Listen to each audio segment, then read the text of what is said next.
La sesta corsa è un bellissimo invito per cavalli anziani di alta categoria.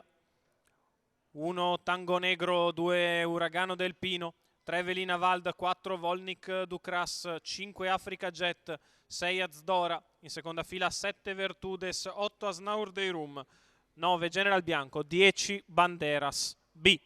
Corsa apertissima, Autostar che entra addirittura e c'è gran lotta per il comando con Velina Vald che va al comando, a largo Africa Jet che sbaglia, è partito fortissimo General Bianco Numero dalla 5, seconda fila Africa che va a Jet, chiedere strada a Velina squalificato. Vald.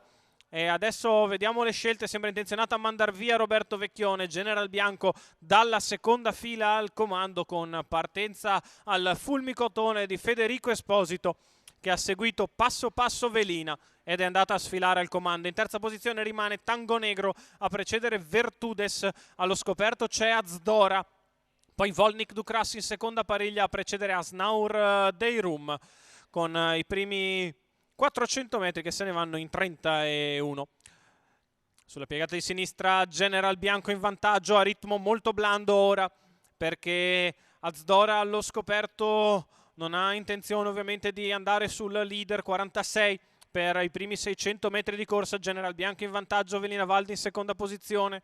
Azdora allo scoperto muove ora Asnaur dei Rum che decide di dare una svegliata alla corsa che con gli 800 in 1, 1 e 2 è stata molto lenta per il momento. General Bianco in vantaggio, Velina Vald in seconda posizione, Azdora allo scoperto che mantiene in terza ruota Asnaur dei Rum.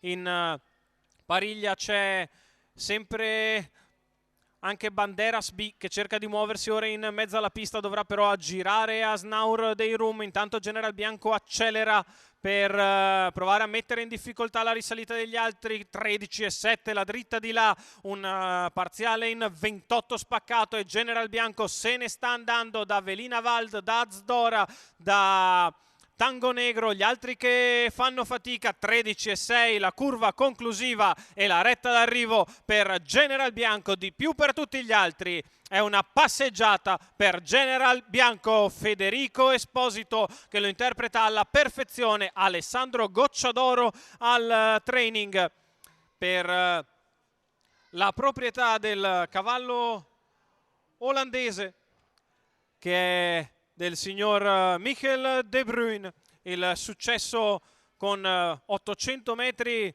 davvero siderali, 55,7 se il cronometro è giusto, successo super di General Bianco che sfila il comando e vince facile. Seconda è Velina Vald, il terzo posto per Tango Negro. Però il successo è tutto di General Bianco, Federico Esposito, Alessandro Gocciadoro e il signor Michel De Bruyne.